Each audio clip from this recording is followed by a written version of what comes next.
Hi, welcome to another conversation for the Global Resilience Summit. My name is Fleet Mall, and I'm here today with Ingmar Rentzhog. How are you? Fine. Hello. Good to see you. So I'm going to tell our audience just a little bit about you. So Ingmar is an entrepreneur. He previously had a company that was doing communications and PR in the investment industry. And when Donald Trump was elected and hearing his inauguration speech and getting a sense of where that was going, and we've seen where it's gone, he was inspired to get engaged in a big way in climate change activism and launched we don't have time.org, which has become the largest social media platform for organizing climate change activism. Currently has over 750,000 followers. And your name has been associated a lot with Greta Thunberg. You were involved with her early on when she came to notoriety and has become a worldwide phenomenon, obviously, and representative of climate activism. And so it's just great to have you here today.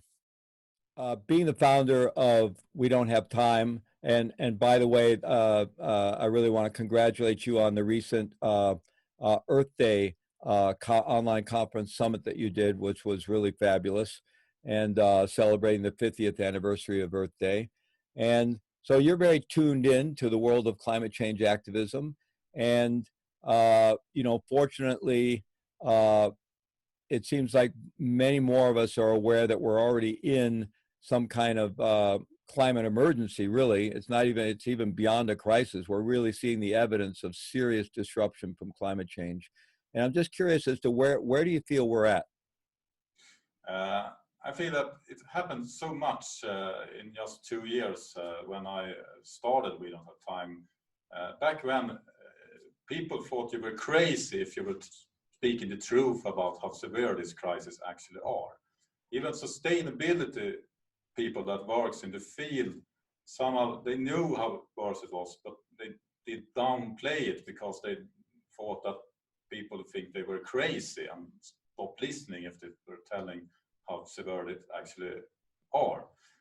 Today, a lot of things are happening, and world leaders, business leaders, people in general, and also media are actually speaking clearly about how severe this crisis actually are. And a lot of cities also have proclaimed climate emergency. So a lot of things are happening in just 2 years to change the conversation about this problem. But what we need now is not people talking, we need action.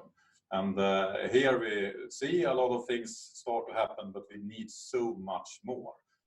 So I think what's most important now is to focus on the action we need to take to do something about this. Yeah, absolutely. And you're right, though. It is really important that the awareness has to be raised first. And, it's interesting what you were talking about in terms of the willingness to just speak the truth and look at the reality of where we are.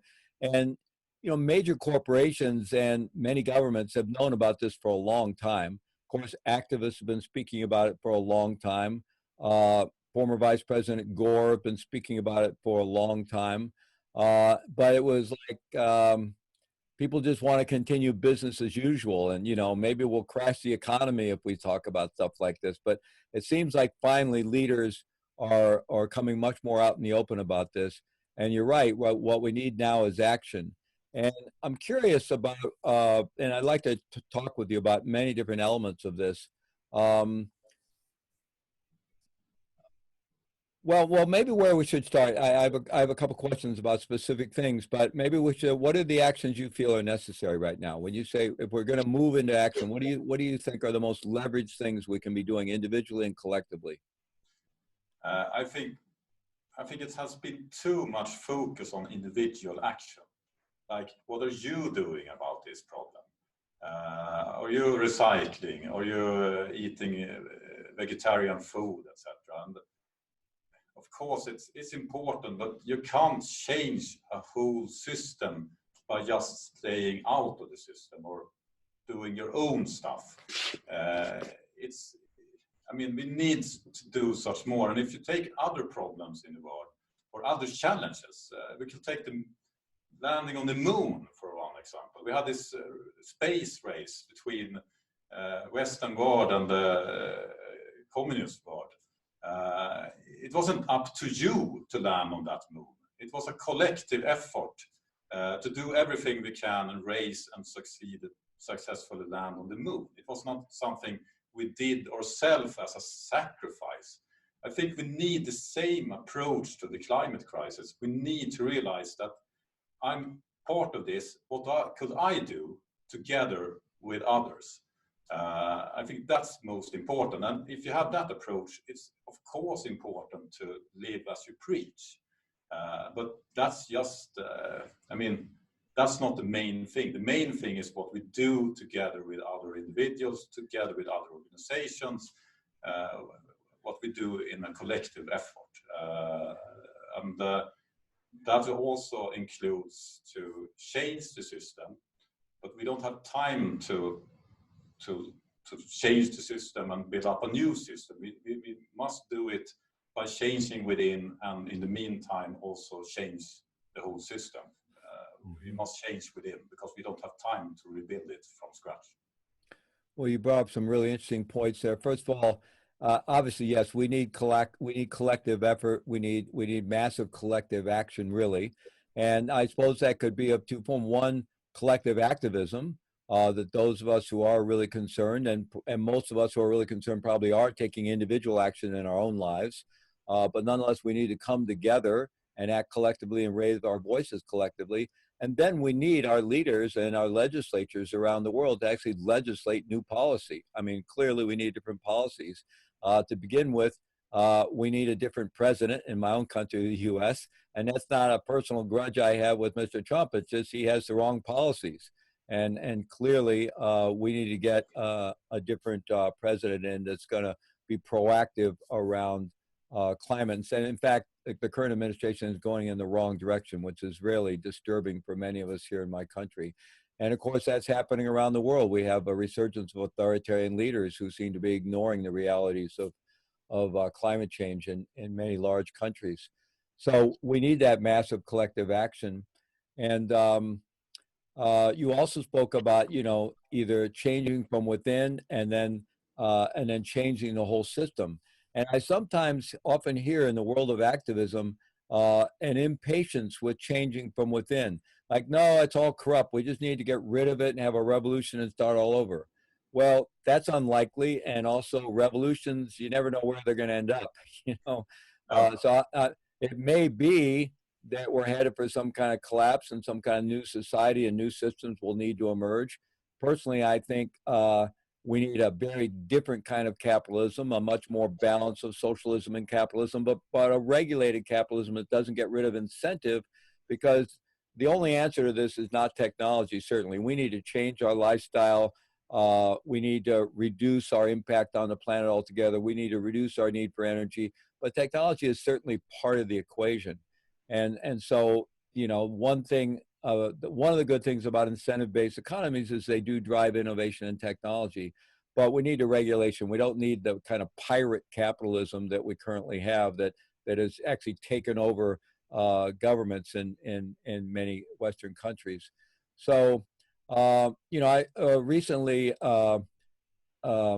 there's this movie, I don't know if you've seen this movie, The Planet of the Humans, which some writers have called kind of a takedown of the renewable energy movement. And it's certainly pointed to some good things, that renewable energy, solar and wind and so forth, is very complex. And it's not a complete departure from the fossil fuel economy, because there are extractive technologies involved in creating solar and wind. But to say it's all bad and therefore, that movie kind of left us nowhere. It just tried to do a takedown of that, and a lot of criticism of longtime environmentalists like Bill McKibben, but it didn't give us a solution. I haven't seen that movie, but I read about it. And I mean, if it's a war, like the Second World War, to make a movie to demoralize everyone fighting to win that war, I think that's a really terrible thing to do. And I haven't seen it. Maybe I will, but I don't have time to see movies telling me about big problems. I want to see movies about what should we do. And I love renewable energy. I put up some solar panels on my own house. It's a small house. It's Stockholm. It's northern country, and I produce more electricity when I consume. I mean, it's a no-brainer. But the solution isn't just renewable energy. We need to do so much more, and we absolutely need board leaders that actually are putting in place a new level of system in the world that tells to keep oil in the ground, basically, and also start to act to put back the carbon emission that we already have put up there, because it's not enough to just stop the emission.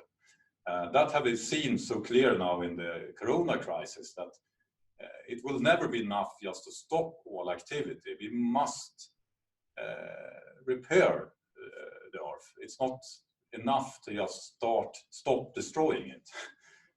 That's a really big mind shift. You can't stay home doing nothing and think you're good for the environment. Many people say this. Many people say that you should not put any new children in the world because they will destroy the world. They will destroy the planet. I say like this: if you're fighting every day to solve the climate crisis, that's the person we need to put children in the world, because we need that kind of leadership in the future. We don't end things we don't fix this by don't doing anything. So that's very important. And I also agree with you that we need another level of leadership in the world that we once had. When I was a child, we had this big environmental crisis by, the ozone layer. Right. Mm-hmm. And our world leaders, together with some large companies, they acted on it.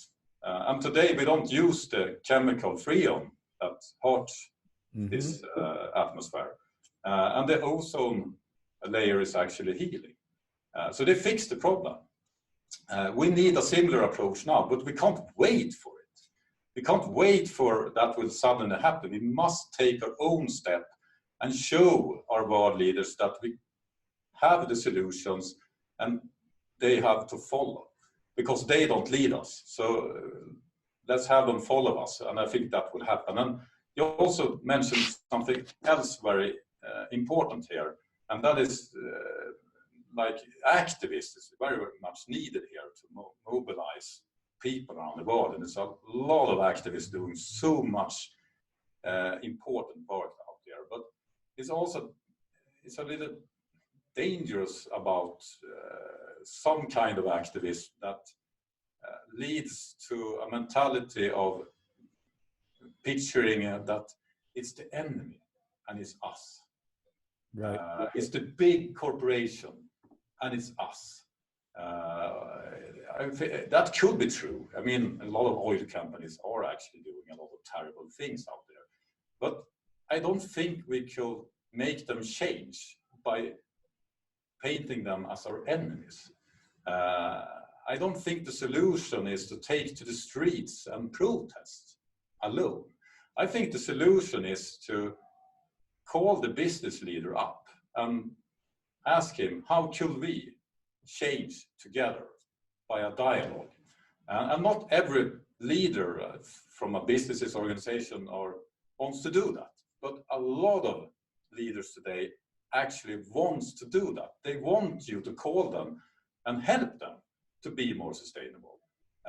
They just need a little push in the right direction and a lot of help from you and everyone to do that.